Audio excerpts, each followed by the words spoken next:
Hello, everybody. You thought that last week was our last episode of the year? Well, it was sort of. Kind of. Kind of. We're phoning this one We're in. phoning this one in. We're presenting a rewind because we didn't think that this episode got enough love when it first came out. This is a special 5 bucket episode. Christmas, of course, Halloween. or This is Halloween. Halloween. This is Halloween. So we would like to re-present our 5 bucket special on Tim Burton's The Nightmare Before Christmas. Ooh. Jack Skellington, who we just found out in Return to Oz was influenced by Jack Pumpkinhead. Yeah. And we never got a sequel. I'm sure Disney would love a sequel to Nightmare Before Christmas, but maybe it's one of these things that they should just leave alone. They'll leave it alone. Leave it alone. I guess we'll never know. After all, it is a 5 bucket. It Maybe is. that's the way it should stay. So here you are, our take on A Nightmare Before Christmas. Is it a nightmare or the nightmare? The Nightmare, our take on The Nightmare Before Christmas. Enjoy.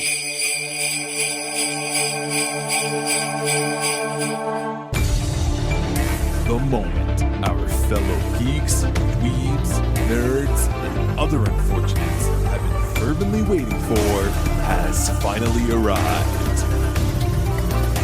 It's time for TMI. Confessionals of the Nerd Confessionals of the Nerd Confessionals of the Nerd Kind. And now, your hosts, Jeff Nerf Herder Chandler, Jim Kaiju Baker, and Christina Yojimbo Henry. You can continue.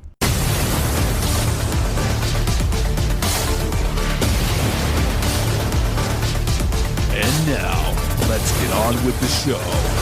Here is TMI. Ho, ho, ho, ho, everyone. Merry Christmas. Ooh, it's Christmas again. It's Christmas time, and we are right in the middle of a TMI series of Christmas episodes that we have embarked on. Last week, to your chagrin or to your delight, depending on your opinion. Yeah, a little of both. We covered both Star Wars holiday specials. The And original. it was a delightful conversation. Regardless of what you feel about this, it needs to be talked about. And we did. We talked about it. We did. And if anything deserves its own commentary track, I would have loved to have sat with Jeff and commented on this as it played out live. But we would have been full on Mystery Science Theater. Yes, we would have. Yes, we would have. We're stepping on toes there. I don't know. That might be copyrighted. What, just the idea of commenting talking on over a movie? But But regardless, that's behind us, and we're embarking on a new Christmas chapter this week. This is going to be a 5 bucket episode. It's been a while since we've done one of these. I think Phantasm was the last one we did that was a 5 bucket. No, it was actually what was it? Dawn of the Dead? No, Dawn but of the Dead. then Christina had a secret 5 bucket as well. But it wasn't a standalone. It wasn't a standalone episode. It wasn't a standalone. It was a sneak attack 5 bucket. So, and I mentioned Christina. She is under Yes. the weather. She is not with us this And that's too episode. bad because I think that I'm wearing my Nightmare shirt with Oogie Boogie yes. and I'm sure she would have been full on Jack Skellington hoodie. Yeah, we're missing a lot with her not being here. So Now, the way that our 5 bucket episodes work, it only really has to be considered a 5 bucket movie by one of us. And then the other two, by law, just have to abide. you abide, you don't say anything the contrary, and TMI laws. you button your lip Kick and you into. go along with it. So, But I think we're all in agreement on this yes. And Christina, this one I know was on her list just from our Yes. conversations on the show in the past. one. Absolutely. So hopefully she'll be feeling better next week, and we'll get her take quickly during that 5 bucket episode, which we'll explain a little bit later. Yes, we are all about Nightmare Before Christmas. Tim Burton's Nightmare Before Christmas is Tim the official Burton's, title. he actually, I love it. Disney went all in. They're like, we're going to brand this. Now, there's a Tim little Burton. bit of controversy around this because I don't know, Jeff, if you had a chance to see, there's a show on Netflix called The Movies That Made Us. Okay. They just came out with a holiday edition with 2 episodes, one that shows the making of Elf, and the second episode, which is all about Nightmare Before Christmas. No, I've not had a chance. Oh, I missed. Can we just stop recording right now? I'll go watch it and then come back, because I love, especially this movie. Okay. So let's talk about this. This was released in October, of course, 1993. Now, there's always an argument around this movie. Is it a Christmas movie or is it a Halloween movie? Okay, and where do you fall?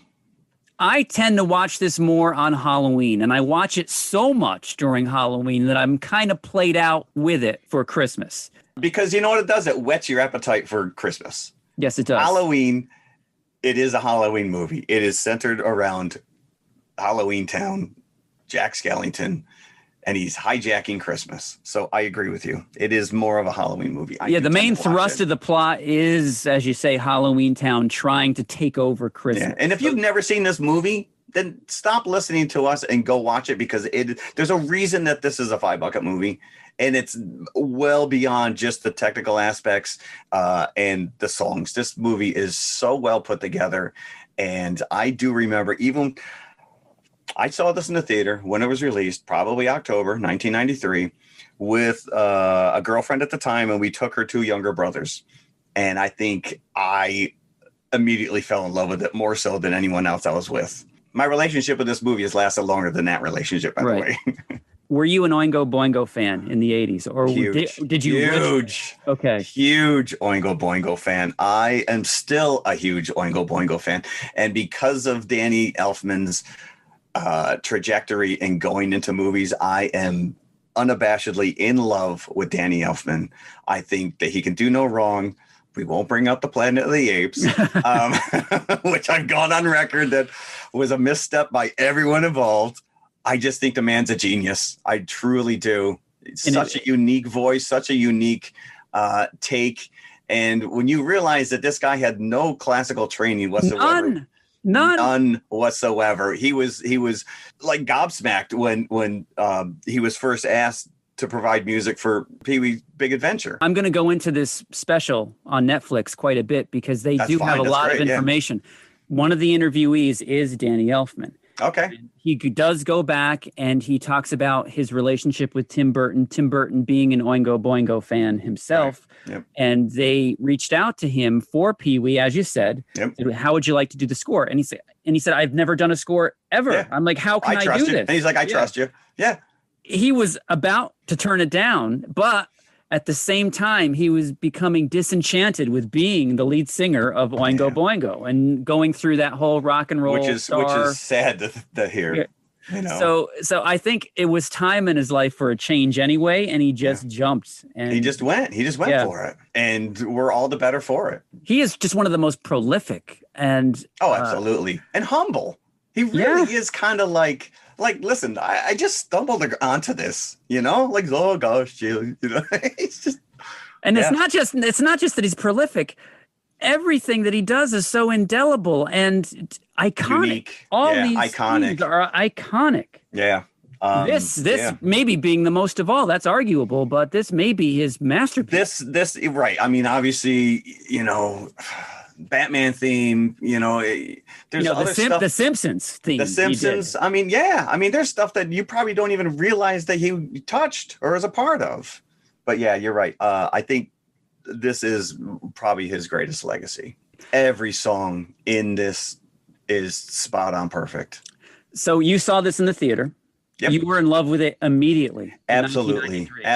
Because really, stop motion had kind of really gone away. You didn't see this style. It's kiddie. It's Rudolph the Red-Nosed Reindeer that you watch once a year, when you're 7 years old. But that's why they wanted to do this. They wanted to make something akin to these holiday specials, and that's why they wanted. Well, I don't think you could have done it any other way, because the design of these characters, especially Jack Skellington, who is nothing but sticks. How else would you pull this off unless imagine how easy it was to build that armature. That's all you had to build with an armature with clothes on it, right? This was old school claymation, where you had to move his jaw, you had to move the armature one little bit, take a stop, come back, move his arm again, move his head, move his eyes, move his face. But at the same time, they were showing in this documentary briefcases full of jack heads. So they did have different heads. They right? did. It was a snap-on, snap-off thing. But at the same time, they were able to move it. They were malleable. Yes. It was like a precursor to kind of what Leica does now. Yeah, absolutely. And I'm not sure if this is true, but that this special claimed that it was the first full-length stop-motion movie. Now, I'm not sure of that. I would be hard-pressed to... There's a movie that we brought up a few weeks ago. I don't know if it ever made the final cut of the episode that we talked about it in, but Christina had mentioned a movie called Mad Monster Party, which is a Rankin Bass, but it was released theatrically in the 60s, and I believe that was stop motion and not animated. I could be wrong about that. Jeff is intrepidly looking this up now. It's not giving me much information. It's an hour and a half. It's an hour 35 minutes. Here we go. I just found it. Okay, Mad Monster Party is a 1967 American stop-motion animated musical comedy film. So this did predate Nightmare Before Christmas, but I do believe that we can say that Nightmare Before Christmas is the highest profile stop-motion film to be released. So I am a late bloomer with Nightmare Before Christmas. Oh, okay. I didn't get it when I saw it in the theater in 1993 as well. Although, a stupid 20-year-old kid, I was not down with musicals at that time, unless it was like a rock musical. Yeah. It kind of all sounded the same to me, not being overwhelmed by it. Right. Were you on a date? Did you take a date to this? I don't remember. You don't remember. I honestly do not remember, but I do remember seeing it in the theater. But it didn't leave an impression. It didn't leave an impression. And it didn't over many years until I had my own child. When he was 4 years old, I was buying all the Disney movies, right? Yep. Sure, that's what you do as a dad. Right? Yeah. And one of them was Nightmare Before Christmas, if it was that time of year. So I put it in. He loved it from the first viewing, and he wanted to watch this movie over and over again. I had to buy the soundtrack for him. Oh, yeah. This was my world, this movie, suddenly. And as I watched it, and I watched it every single time, again and again and again, it started to sink in. Yeah. And I started to see the genius of this thing. And because we had the Blu-ray, it was so beautiful. There's so much detail in every frame. You could freeze frame any moment of this. Yeah. A million different things that you've the textures going on, the colors. It really is a spectacle. The music just sticks with you as well. Once you allow it to get into your head, which I hadn't before. It's unbelievable that these songs were not monster hits, that they're not like standards that you hear everywhere today. I've been to the Disney parks, their Halloween parades and stuff, and these songs are played heavily during that time, but you never really hear them on the radio, which is weird, right? Yeah. I mean, there's not that many Halloween songs to begin with. Yeah. But yeah, the Monster Mash, the Monster, right? Correct. Basically it, right? The Monster Mash, the Purple People Eater, whatever. These novelty songs. But you're right. And what's funny is that you mentioned, that it didn't really leave an impression on you, and I think that happened across the board. It wasn't like a monster hit, but it has grown into a cult status. Because I remember that they had toys that were immediately like discounted at your Suncoast Video. They couldn't get rid of this stuff, and now they're so highly sought after. They're because no one bought them at the time, so they all went into bins, right? Still in boxes, and they didn't make like a ton of the stuff, but there's enough out there that you got your diehard collectibles that are highly chaseable. Just like any other 5-bucket movie, because this is definitely a 5-bucket movie for me. This is on my list of 5-bucket movies. This is a movie that you can live in, that you know every beat, that you're almost upset when it's coming to its end. And this movie, however, having said that, this movie has one of the most beautiful endings of any film ever made. I look forward to watching that ending every time I see it. The swell of music. Yeah, I was going to say, I have it played in my head right now. Is on the mountain, and Jack is walking up, and he starts, "My dearest friend," and I almost I'm cry every time. Yeah, because it is so. Because his character goes through, again, they're cartoon characters, but he especially has this character arc and this kind of awakening of who and what he is. but it is voice casting is spot on throughout. Like you said, the visuals, the world that is created. And the interesting thing is that, yeah, it is Tim Burton's A Nightmare Before Christmas, but he did not direct it. But it is based on his sketchbook drawings. All these characters existed in his head in one form or another. And he wrote a poem before this based on "'Twas the Night Before Christmas." Right. But, his skewed version is The Nightmare Before Christmas. Right. And it was a very basic outline of this story. Didn't have Oogie Boogie. It's bare bones. And it followed along the same beats as "'Twas the Night Before Christmas." And on the Blu-ray, it's Christopher Lee reading it. This along with Tim Burton's original drawings. And Sally isn't even in this. She is a character in one of the drawings, but she's not a character in the poem itself. And when my son was at his height of Nightmare Before Christmas mania, when he was probably 5 or 6, I would get the book out of the library, the poem, the picture book, and read it in Christopher Lee's voice. Nice. Could you replicate that a little bit right here, right now? There's one line. Okay. I could be Santa. I could spread cheer. Why does he get to do it year after year? Nice. Now you're going to have to read that to me every year. Oh, Christopher Lee. Yeah. So we open right up with building this world that all of these holidays exist in their own town. And you get this nice little visual of you get the trees. It's like in the middle of the forest, and each tree has a symbol, and it's a doorway, whether it's Easter, or it's Halloween, Christmas, Thanksgiving. And imagine if he went through the turkey instead. Like this was the Nightmare Before Thanksgiving. So here's my question, and I didn't think of this until this viewing here, and I asked my son, and he couldn't give me an answer either.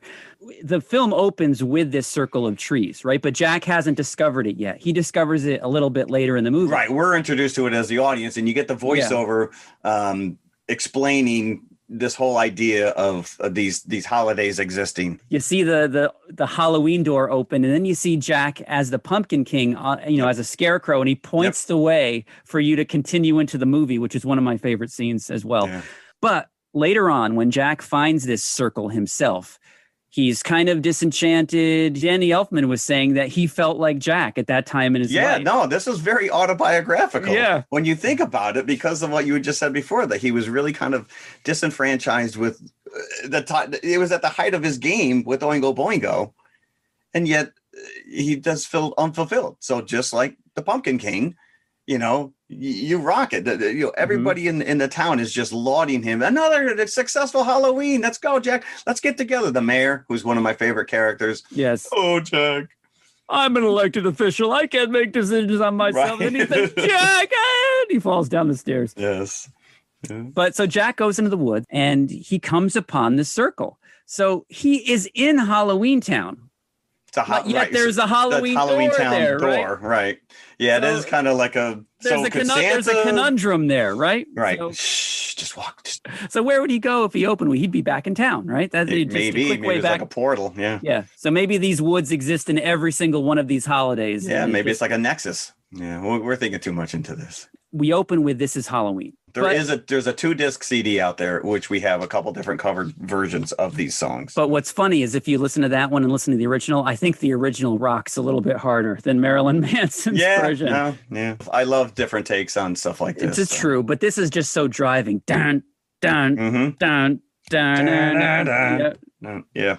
You should probably want to put the soundtrack on while you're listening to it. While you're listening to this. And this really sets up the spookiest imagery, I think, in the whole movie. You've got the clown with the tearaway face, the thing living under the bed. You've got a little foreshadowing of Oogie Boogie in the moonlight. In the moon. Yep.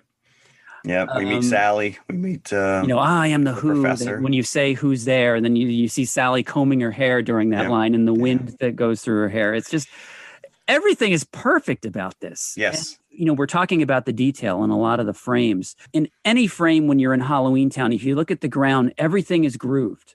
There's like a pattern that goes through this that's so Burton-esque. And I think that was one of Selleck's dictums was, okay, this is your movie, but make it as Tim Burton as possible. Yeah. Like I said, the textures, like everything, even in the woods, you know, the trees, everything has such this heightened texture to it that it just draws you in. It just wants you want to be a part of that world. Yeah. And before I lose this thought, I want to bring up that one of our former co-hosts actually brought up the point that Jack may have awakened her sexualness. So he's very androgynous, but he's very sexy. He's very charismatic.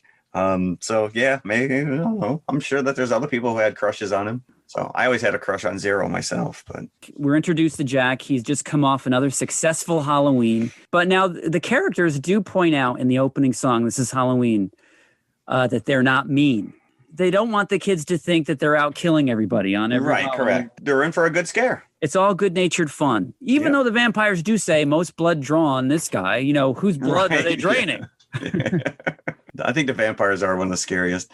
I don't think the clown with the tearaway face. I think the big guy in the overalls with the axe sticking out of his head. The behemoth. Yes, I didn't know that was his name. That's his name. Well, on the Funko Pop, that's his name. Oh, okay, so yeah. We also get introduced to Sally. Sally.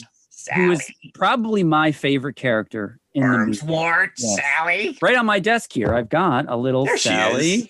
Yeah, my friends Leslie and Alina dressed up as Jack Skellington and Sally for Halloween. Now, just like the patchwork quality of Sally, and you know, we're talking about the grooves in the ground. She's got a lot of grooves like going down her hair. Yep. So there's so much detail. She's got the stitched smile, and she's got that I love the color blue. So I just think it's a very appealing character. Yes, and you know, and what's implied is that the professor, the little guy in a wheelchair, created her. Finkelstein, right? I think that's his name. Is that his name? Yes. Professor Finkelstein. She is like stuffing. She's got, you know, she's a Frankenstein-esque sewn together arms or whatever. And she falls, a leg falls off. She sews it back on. A couple times for comedic effect, she'll actually take her arm off to get stuff or to use it for something else. She's created for Finkelstein. Yeah. And she doesn't want to be. Yeah, that's a little bit. He's in a wheelchair, so I don't know what. You don't want to get too far into these questions. No, that's her purpose, is to be Finkelstein's toy, for lack of a better term, and she does not want to be that. So she is questioning her existence as well. So she sees that in Jack. Unfortunately, Jack is so tied up in himself that he can't see it until the end. But that's why she's so infatuated with him. Yeah, and she's just full of pathos and. I just love the character of Sally. I love the character as voiced by Catherine O'Hara. Now, does she do their singing as well?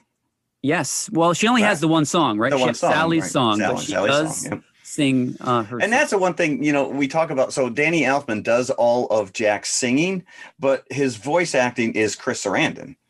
Correct. But they are very, like, you wouldn't really know it. I didn't realize until like a year into watching the movie that they're two different. Yep, because there are times when, you know, you get a character voice actor and then it breaks into song and it's so obvious that it's not the same person singing. But this is almost seamless. And it's what's heartbreaking about this is watching this Netflix special is that originally Danny Elfman did do the dialogue of Jack, but upon review, they didn't think that he was a strong enough actor to use his dialogue, and he was upset. You could tell he's still upset by this. Yeah, that they didn't use his voice. Him and David Prowse.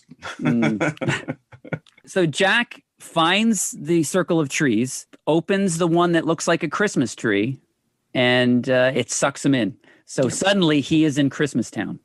And this is probably one of the best songs ever. And we are in Rankin Bass land. It is, you know, you are straight on. Yeah. Where everything seemed dirty and gritty in Halloween Town, this is clean and sparse and white snow. So what's funny is that this was the first sequence that was animated, so they could show Disney. They didn't want to get into trouble with the Halloween stuff, thinking that Disney might not approve of the grittiness of it. Yeah, so they went with Christmas first, so to kind of play to the Disney sensibility.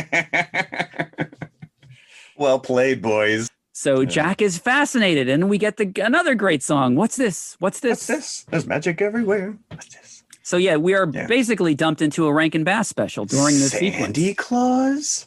And even Santa Claus, like you look at his design, he's not a cuddly Santa Claus by any means. No, he's not. And he's a little ornery as well in personality. Yeah, I would be too. Although, to be honest with you, in that sequence, all you see is a shadow.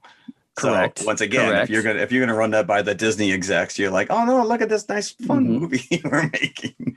Now, what's funny is that knowing this now, this backstory, is that they didn't have a script until very late in the game. And as we both know, when you're animating something, that's crazy. Script, you need the dialogue in order to animate the character. Yeah, you can't just dialogue, loop it up at the end. So they're waiting, and they still don't have anything to work with. So what they did was they asked Elfman to do the songs so they could at least animate those sequences. Right. So it all started with the songs, and then they worked backwards and filled in the bits in between the songs. Which is unbelievable. That for all of that to come together and to be as flawless as it is.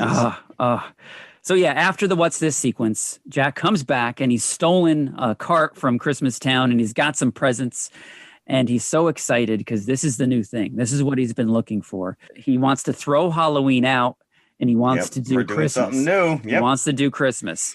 Yeah, and that's a great scene where he calls the town hall. And he's like, we call this a box. What's in a box? Is it filled with a pox? They only know their Halloween references. Right. They're not quite grasping the concept of I love in the town hall. Let's talk about some of the other denizens of Halloween Town. Love the Wolfman guy. The Wolfman, yeah. He's one of my favorites. And also, I didn't notice this until this viewing, is that the tree with the hanging skeletons is in the hall with everybody else. Oh, is he? Yeah, because we see him at the beginning during the opening That's song. who Sally is sitting on in the back. She's sitting on the tree branch. Yeah, I never noticed that. He takes up a lot of space, I would think. Yes, he does. That's why he sits in the back. Yeah. They're kind of mystified because, like you said, they only know their frame of reference is through Halloween. So Jack says, well, they don't really get what I'm saying. I might as well give them what they want. So he builds up Sandy Claus as this monster. And you're unsure whether Jack truly thinks of him this way. Right. Or is just making this up. He's just trying to make it a little more palpable to because throughout he calls him Sandy Claus. Well, he even makes a mention when he finally sees him. He's like, you don't have claws at all. You just have tiny little hands. Jack now wants to bring Sandy Claus into Halloween Town to give him a little bit of rest and relaxation. So Jack could possibly take things over. How does he do this? What could possibly go wrong? He enlists what the mayor calls Boogie's boys, even though it's two boys and one girl. Right. Lock, Shock, and Barrel are their names. Lock, Shock, and Barrel, yeah. One of them. One of them voiced by Pee Wee Herman himself. Yeah, Catherine O'Hara does one of their voices as well. But I think Danny Elfman, so it's Paul Rubens, Catherine O'Hara, and Danny Elfman do the three voices. I see. And then we get that glorious Kidnap Sandy Claus song with the walking tub as they're on their way to go. They bring back the Easter Bunny first. Oh, that's right. That is a great sequence. Because they go through the wrong door and they bring back the Easter Bunny who comes jumping out, and then the behemoth bunny as soon as they're here. Jack still entrusts them with a job, even after this screw up of going back. And who knows what they did with the Easter Bunny. If they Haas and Pfeffer for everybody. So they have to bring back the Easter Bunny. Then you actually see them kidnap Santa Claus in Christmas. They knock on his door and throw the bag over his head. Yep. Haven't you ever heard of the Christmas spirit? No. But this is the montage we get when Jack is really trying to decipher like why Christmas is magical, and he's breaking it down. He goes to Finkelstein's lab and he's using all of his equipment, crushing candy canes. He's crushing Christmas bulbs, trying to decipher and why is this? He's reading books. And it's like, right, because he has no point of reference. Yeah. Brilliant scene where he's just racking his brain trying to figure out what makes Christmas Christmas. And the scene where he goes to Finkelstein's to tell him that he's working on a series of experiments. Jack, my boy. Jack. And Finkelstein, this is one of my favorite lines. Finkelstein says, curiosity killed the cat, and Jack says, I know. I know. Like as if he was the one that helped curiosity along. Yeah, sorry about that. Sorry about that, kitty cat. Well, that's the alarm when Jack goes missing. There's a little cat. Yes. Bad news, everybody. Fast forward a little bit, we get the big Making Christmas song. Again, all these songs, they're akin to each other, but they're not the same. They're all unique to themselves, these songs. So it's not like they were just repeating the same musical theme over and over and over again. They're earworms. They get stuck in your head in one of these songs. Yep. So yes, and Sally, unfortunately, is not having any of this. She knows that Jack's fascination is misplaced. She gets a premonition that this is not going to end well, and she's trying to kind of warn him. One of the more endearing scenes involves Sally early on when she sneaks out from Finkelstein's and gives him a little gift basket. He pulls it up and he opens it up, and the blue butterfly from Mandalorian comes out. There it is. Jack Skellington is going to be the seventh member of the Magnificent Seven. And then he looks down and she's gone because she's hiding because, she's still shy. Around Jack. I think it's during that scene while she's hiding, she gets the premonition about the burning Christmas she sees tree. Yep. You're right. So she knows that this is not a good thing. And he should leave things the way that they are. Which is weird because that's, if that were the case, then she would stay Finkelstein's toy, right? Correct, right. So, but she knows that his whole plan here is not going to end well. So she's always tut-tutting in the background, and she's trying to sabotage things, like in her own way. Jack has the ghostly skeletal reindeer. Those are awesome, by the way. They are awesome. Although I think there's only 3. Yeah, there's not many. It's not like they have 8. Hey, listen, you're going to animate 8 of them? No. She pours something into the fountain and makes it all foggy. So nobody can see anything. And Jack's like, well, we can't fly in this. But nope, he's got 0. He's a built-in Rudolph right there. Yep. So apparently if you have a glowing nose, you're going to be leading a sled at some point in your life. But at the same time, Oogie's boys, as they're called, bring Santa not to rest comfortably somewhere in Halloween Town. They bring him to Oogie Boogie. To Oogie Boogie himself. Probably the coolest friggin' character ever. The character of Oogie may be the biggest thing in the public perception, the biggest image, the biggest singular image in the public perception of Nightmare Before Christmas. If you say Nightmare Before Christmas to the uninitiated and maybe the initiated, the first thing I think you might think of is Oogie Boogie. Because he's just like a big malicious sack. And so far, everybody in Halloween Town, even though that they're scary and they're dark, they're not threatening in any way. No, correct. They're ugly looking, but they're pure at heart, I guess. They're simply in it because they're from Halloween Town. So this is the first bad guy that we get in the movie, and he is pretty bad. I don't know what exactly he wants to do to Santa Claus. Yeah, I don't understand. Yeah, well, not only that, like what are his motivations beyond that? What does he do?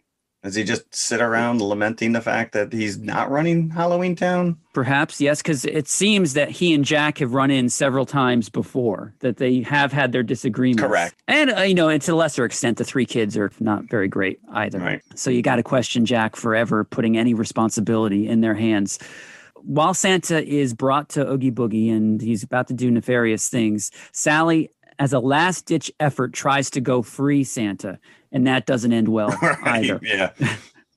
So Sally ends up being captured by Oogie Boogie. Then Jack goes off to take Santa's place and deliver Christmas presents that the Halloween Town have made to fill Jack's bag of gifts. But we did talk about Oogie Boogie's song, his intro. Genius. Ken Page is the actor who does his voice and sings. It's like you said, he's so iconic. Yeah, he's just bad for the sake of being bad. No motivation whatsoever. But yeah, poor Jack. He's like, all right, we're just going to go and deliver these packages. Before we leave the Oogie Boogie song, I love those call and response vocals, the background vocals, because when you watch this on surround sound, those vocals come from behind. Yeah, they're loud, so it's like somebody's in the room, so it startles you every time. This is great. This is like a full on cabaret song. Yeah, it is. It's awesome. It really is. It is one of the better songs in this entire movie. Like I said, there's not a bad song in here. No, but the Oogie Boogie song is a lot of fun.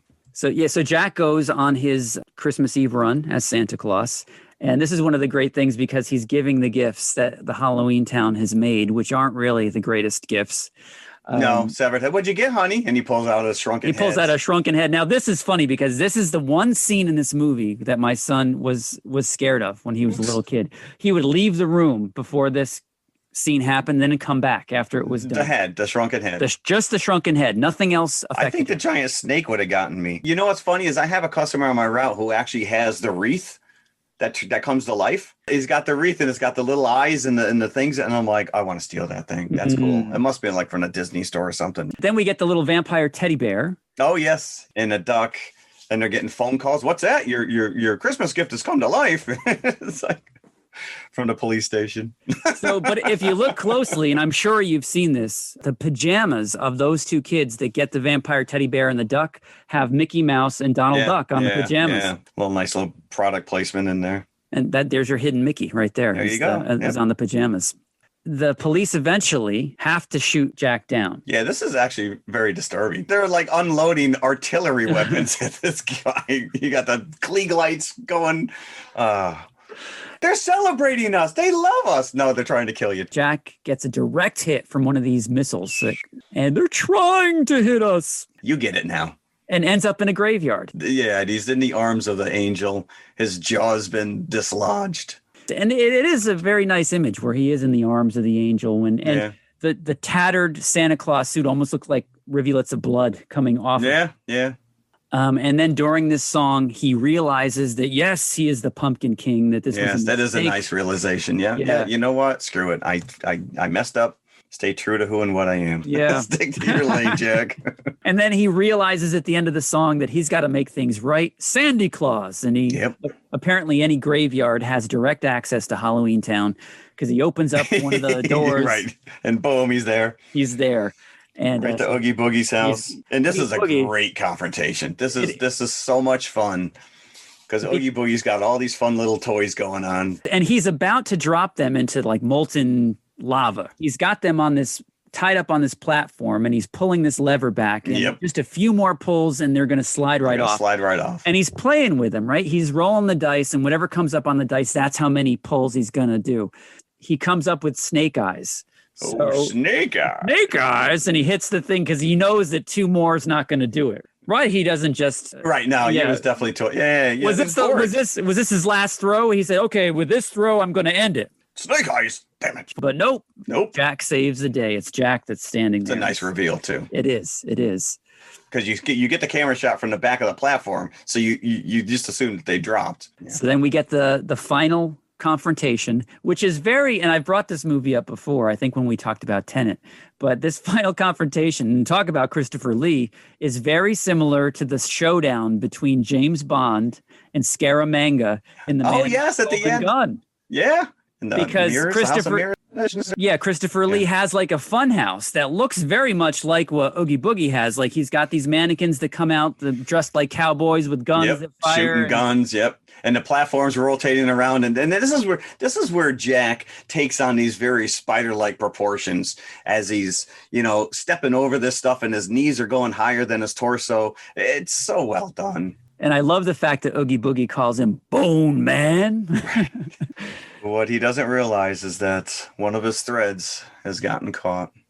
Now, we've gotten little teases of this throughout in the Oogie Boogie scenes, that he's got bugs coming out from here and there. But the reveal at the end is that he is made up entirely of bugs under this burlap, under this canvas. He's like a horde. Once his canvas bag shell has been removed, he falls apart and they all fall into the lava. Until you have one left, which is stomped upon. He's like, I'm done with you. Oh, that's right. Santa does it. Santa does it. Get me out of this place. Yes. Jack, I'm sorry, Santa. He's apologetic, and he goes, I hope there's time. Of course there is. I'm Santa. I'm Santa Claus. Right. Why couldn't you just free yourself then of Oogie Boogie? Well, apparently all it takes is a pair of handcuffs. Well, no, I think what he has to do is put one finger to the side of his there nose. You go. And his hands were tied, so he couldn't. It's true. There you go. Sally could have just untied one of her hands, slapped it on his nostril, and off. And then off he would have roared into the night, right? That would have been a shorter movie. So everything really tumbles to a quick conclusion after Santa is released. because then Jack comes back to town because everybody thought that he had died. Bad news, everybody. Although, how could he really die? He's already dead. Right, so, correct. So Jack, Skellington Jack has been blown to smithereens. Everybody's so happy to see Jack, and Jack is now re-embraced his role as Pumpkin King, and everything's going to be fine again. Let's get started next year. I got brand new ideas. But not everybody's happy. Sally still slinks away because she's been kind of forgotten in all of this joyful parade, right? And here's where we get that scene I was talking about where Jack finally wakes up and he realizes that Sally's been kind of pulling the strings behind the scenes. No pun intended, Yeah. And again, it's such an iconic shot. Yeah, this hilltop is really, because it's like this spiral kind of, I don't even know how to describe it. It's like a spire, but it's all coiled up. It's like a curly Q, and earlier on, like it unfurls. It actually unfurls for him to walk down. But it's such, the moonlit. It is, one of the most iconic scenes. And Santa has gifted Halloween Town with snowfall. So it's covered in snow. And again, there's that line, "My dearest friend, if you don't mind," and he walks up to her. Yep. And they embrace. Yeah. And is that the North Star that you're supposed to see? That zero becomes the Christmas star? Maybe Christmas star. That's probably. There you go. A great movie, and I love it to death every time I see it. But again, I tend to watch it more Halloween. Yes, correct. I agree with you there. Than I do Christmas. So I am in the Halloween contingent. Yep. You can watch it anytime, anywhere. You can. Tim Burton was very busy making Batman Returns during most of the production of Nightmare Before Christmas. So he only came to the set a few times. I can't imagine. I can't believe that. But I guess that's good. Hands off. Let the artists do their thing.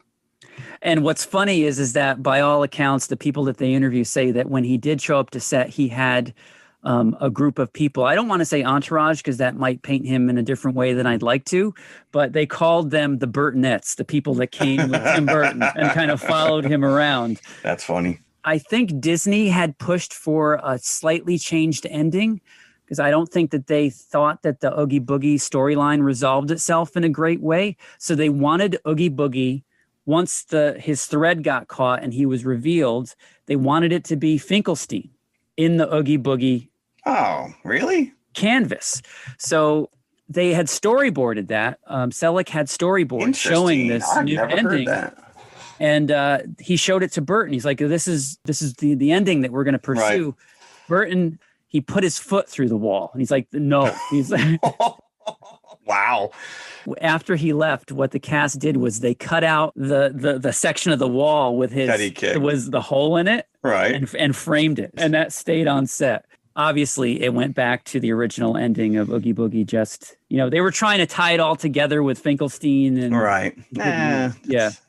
it's Finkelstein all along. But Finkelstein has his own little happy ending at the end. That's true. Finally He makes himself a nurse. He cuts out a quarter of his brain and puts it in her head. And I love the fact that he always lifted his head up to scratch his brain. Such a great little visual. He is a fun character. Yeah, Sally. He was. That's the, is it William? Pritzi's Honor.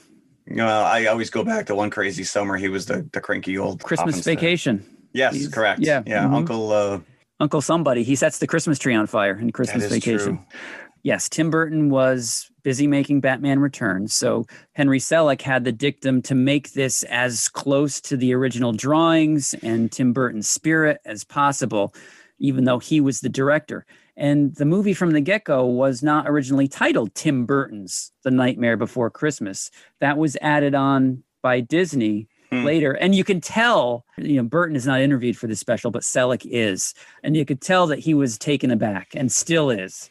Well, that's what I know, right? It's like I put all because immediately anybody not in the know is like, oh, yeah, that's a Tim Burton movie. Well, it is, but it isn't. I mean, it's based on his ideas, but he didn't direct it. But again, I can see both sides because without Tim Burton, you'd have no movie. Correct. Right. There'd be no movie without his ideas and his driving. Can't call it Henry Selick's. That wouldn't play. That wouldn't play. Even though he does have a nice pedigree. We just looked up that he did direct Coraline for Leica. Yeah, even with a couple years later. If all he did were those two things, Oh yeah, he would be legendary. But he Right. was also a Disney employee for Well, so during was the 80s. Burton. You know the story of Burton, that I think it was Fox and the Hound he worked on, and was so disillusioned with the process that he walked away. But speaking of Disney, they did a test screening for an audience of mostly kids who were dumbfounded by this in 1993. So Disney thought that this was like the death knell for this movie. So what they did was they decided to market it to teenagers. They put Tim Burton's name on it because that cachet from Edward Scissorhands, Beetlejuice, Batman, Pee-wee. Pee-wee, Yeah. marketed it to teenagers and released it via Touchstone rather than Disney Studios to make it a more adult movie. And it was only until the 2000s when the cult status really picked up steam. Yeah, I was going to say, because like I said, I think by and large, a lot of the moviegoers were like you kind of took it in, but didn't appreciate it for what it really was. Yeah, I maybe I was not as emotionally intelligent as you back in 1993. No, I don't know. I was just easily amused, maybe. Until I watched it through the eyes of my son, I didn't get it. And when I did get it, I embraced it wholeheartedly. Sometimes it does take the kid to make you. Yeah. So speaking of that, it cost $24 million to make. It made about double that back on its initial run. I think its initial run, it made $50 million back. And over the subsequent re-releases, it came out in 3D. Yep. And when we went to California in 2019, before the whole lockdown, before COVID, we spent a day in Los Angeles, Hollywood, and there's the El Capitan Theater, which is almost right across the street. Very iconic. They show every Halloween from September to November a 4D version of Nightmare Before Christmas. And it was playing when we were there. And I'm like, I would so much want to see that. We have one day, though. I can't go and sit in a movie while we're in Los Angeles, right? So I never got to see the film. Wow. I will say, because I said last week that I was going to watch this 3D, I could not find my disc. I can't find it anywhere. Really? And I don't even know if I loaned it out because I don't know anybody else who had a 3D TV. I had to watch it on Disney Plus, which still looks good. But still, it looks damn good, right? It still looks nice. I watched the Blu-ray just for the surround sound. Yeah. I will say the last couple of years, Elfman has been doing a live concert with these songs. Has he really? Yeah. Yeah, they're always out in California. Yeah. So sing-alongs, the whole 9 yards. People breaking down, sobbing. I'm sure. I'd be mad. Shut up! I want to hear him sing. I don't want to hear you sing. I wonder who sings Sally's song. I don't know. Or Oogie Boogie for that matter, because I think those are the only two that he doesn't sing. That he doesn't sing. Yeah. Yeah. Interesting. So you can't say a bad thing about this. Let's talk about this Patrick Stewart voiceover that exists on the DVD. Or not a DVD, it exists on the CD, on the soundtrack, but not in the movie itself. Right, do we know why I don't know. I do not know, and maybe one of our listeners does, but in the movie, the opening narration is read by Ed Ivory, who is the actor that voices Santa later on. But on the CD soundtrack, on the record, whatever you have, it's Patrick Stewart saying that same narration. And there's a closing narration on the CD, which is not in a movie. Yeah. I'm very familiar with the movie, obviously, but I've listened to the soundtrack numerous times, and I can't say who I prefer. I know. I mean, obviously, Sir Patrick Stewart is very iconic, and you do recognize his voice the minute you hear it, but I don't. And he really, the way that he reads it isn't much different than the way correct. in the film. Yeah. I think the actor in the film that was doing it is probably hitting on those same beats that Patrick Stewart did. And what's funny is I've probably listened to the soundtrack more than I've watched the movie. So I just automatically assumed that it's always been Patrick Stewart. So is your room there filled? Do you have any Nightmare Before Christmas merchandise? I have absolutely none. I don't have anything. Yep. Well, you've seen around, from what I've shown you during the recording, because my son was into it for, a couple of Christmases. That's what we got him, was any merchandise that we could find. So I have stuff everywhere that's Nightmare. Yeah, no, I really don't. And like I said, the early stuff that came out in correlation to the movie all ended up in like the discount bins because no one was really buying it. And maybe because of the marketing that was mismarketed.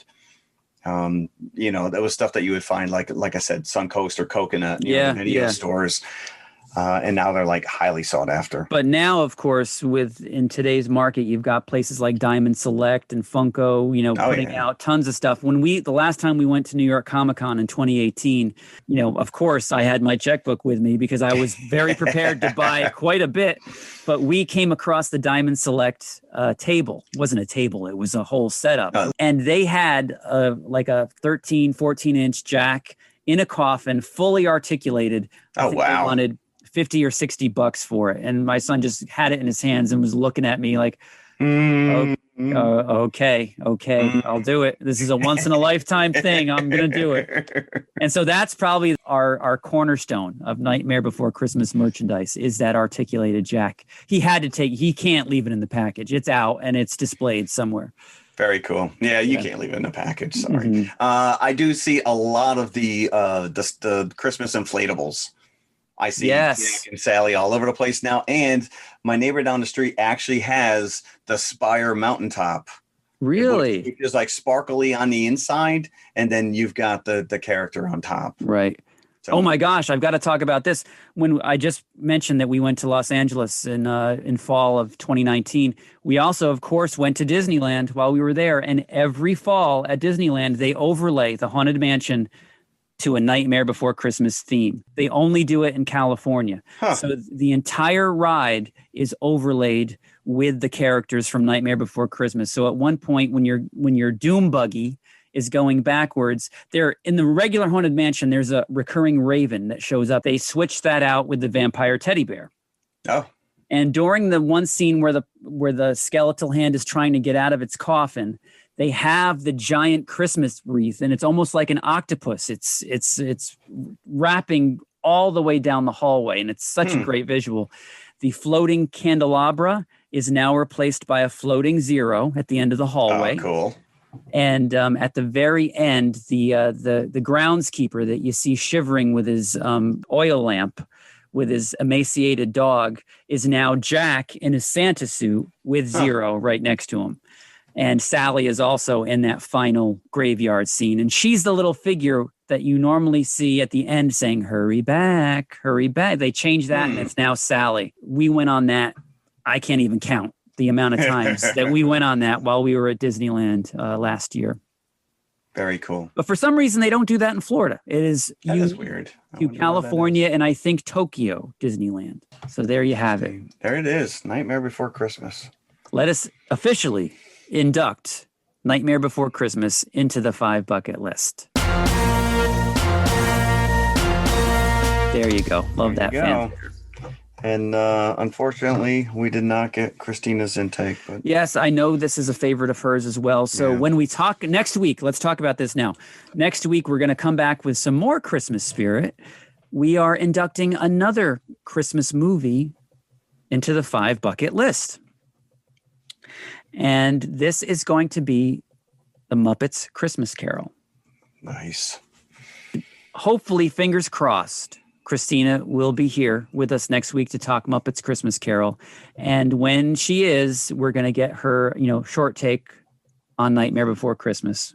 As well as our last episode of Mandalorian will be next week as well. That'll be next week as well. Things are coming to a head here going into 2021. It's all right. We need to get out of this year. It's almost there. Not quite. I don't know. I see there's a big, huge snowstorm on its way. So it may be it. I'm really excited about that, actually. I'm sorry for you, Jeff. I know that I'm not excited at all. You are not, but no, sorry. But this job has ruined snow for me. So, but for the rest of you, enjoy. You'll be out in the thick of it. All right. Well, that was fun. Yes, it was. So thanks for listening. Thank you very much for listening. And please, we'll catch you next week. Yes, please come back. Bye. Yep, bye. Hello, everybody. If you liked the podcast you just heard, then please follow TMI on all of our social media outlets. First and foremost, email us at tmipodcast2018@gmail.com. That is tmipodcast2018@gmail.com. And you can follow us on Twitter at TMI_podcast2018. Step over, say hi, give us a compliment. We'd love to hear from you. Awesome. Make sure you follow us on Instagram as well, which is also TMI_podcast2018. And of course, we are on Facebook, facebook.com/TMI Podcast 2018. And it should be noted, we also have a community page, so join the forum. And if you like to watch YouTube, you can see us at TMI Podcast 2018, all one word. Look for the popcorn bucket. Popcorn bucket. Or you could just go to our website, which has every link there, tmiconfessionalspodcast.com. And we'll see you at the concession stand. We'll save some popcorn for you. Bunny. Sally.